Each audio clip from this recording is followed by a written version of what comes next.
ഇന്ന് നമ്മൾ ഉണ്ടാക്കുന്ന ഒരു ഉരുളക്കിഴങ്ങിൻ്റെ സ്റ്റൂ ആണ്. അപ്പവും സ്റ്റൂ ഉണ്ടാക്കാൻ വേണ്ടിയിട്ടാണ്.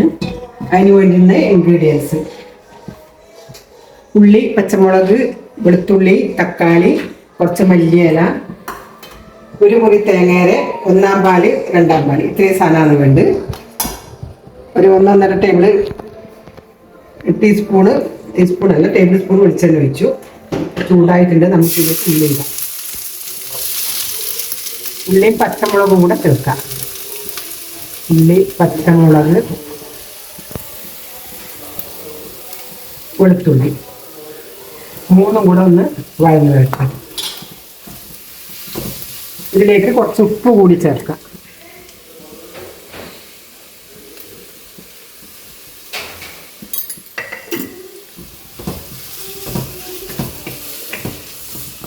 ഇതൊന്ന് നല്ലോണം വാടി വെച്ച്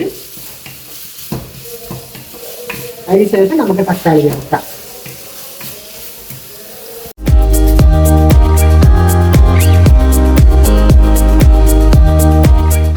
ഇപ്പോൾ ഉള്ളി ഏകദേശം വഴന്ന് വന്നിട്ടുണ്ട്. ഇനി നമുക്ക് ഇതിലേക്ക് കുറച്ച് കറിവേപ്പില ചേർക്കണം.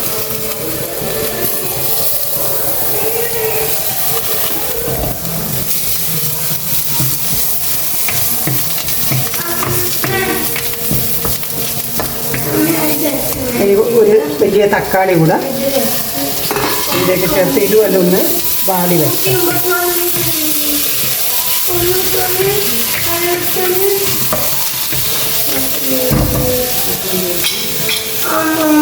നമ്മുടെ തക്കാളി ഉള്ളിയെല്ലാം വാടി വന്നിട്ടുണ്ട്. ഇനി നമുക്ക് വേവിച്ച് വെച്ച് ഉരുളക്കിഴങ്ങ് ചേർക്കാം.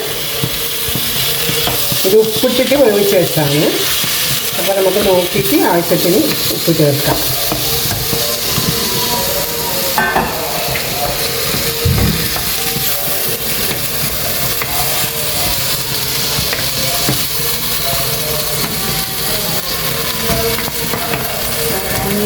ഇതിലേക്ക് നമ്മൾ രണ്ടാം പാലും കൂടെ ചേർത്തിട്ട് നല്ലോണം തിളക്കട്ടെ.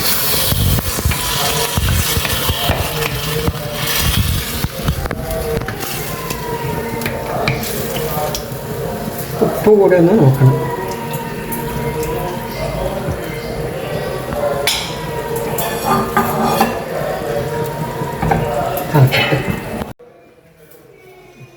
ഇതിപ്പോൾ നല്ലോണം തിളച്ച് വന്നിട്ടുണ്ട്. ഇനി നമുക്ക് ഒന്നാം പാലും കൂടെ ചേർക്കാം.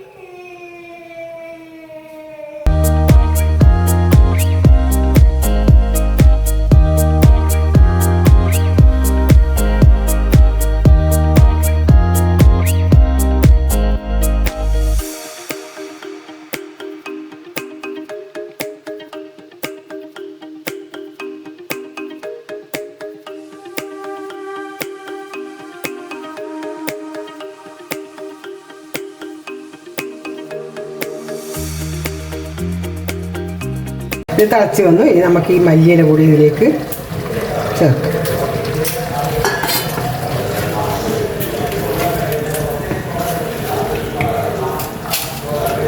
ഇത് നമുക്ക് അപ്പത്തിന്, പൂരിക്ക്, ചപ്പാത്തിക്ക് എല്ലാം ഉപയോഗിക്കാം. ദോശക്ക്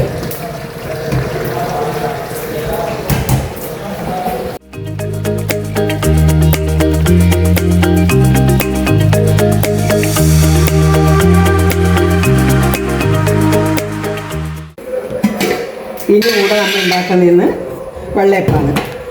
ഇപ്പോൾ നല്ലോണം പൊന്തി വന്നിട്ടുണ്ട്.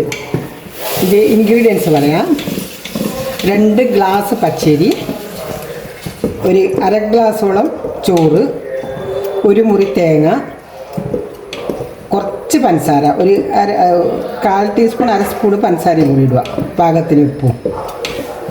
എന്നിട്ട് അരച്ച് വെച്ചതാണിത്. ഇന്നലെ വൈകുന്നേരം അരച്ച് വെച്ചാണ്. ഇപ്പം നല്ല പൊങ്ങിയ മാവ് കിട്ടിയിട്ടുണ്ട്. ഇനി നമുക്കിത് അപ്പം ഉണ്ടാക്കാം. ഇത് ഒരു ഇൻഗ്രീഡിയൻസ് പറയാൻ മറന്നുപോയി: 1/2 ഗ്ലാസ് നാടൻ കള്ള് കൂടെ ഇതിൽ ചേർത്തിട്ടുണ്ട്. വേറെ ഒന്നും ഇല്ല. ഇനി നമുക്ക് അപ്പം ഉണ്ടാക്കാം. ഇതിൽ ഈസ്റ്റ് ചേർത്തിട്ടില്ല, അതുകൊണ്ടാണ് കള്ള് ചേർത്തത്.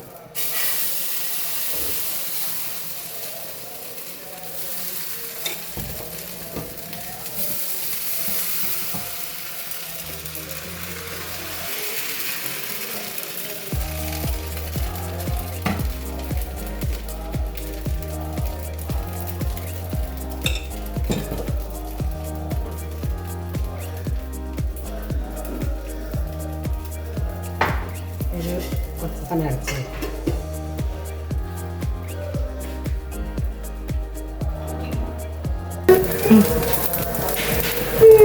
നമ്മുടെ അപ്പം റെഡി ആയിട്ടുണ്ട്.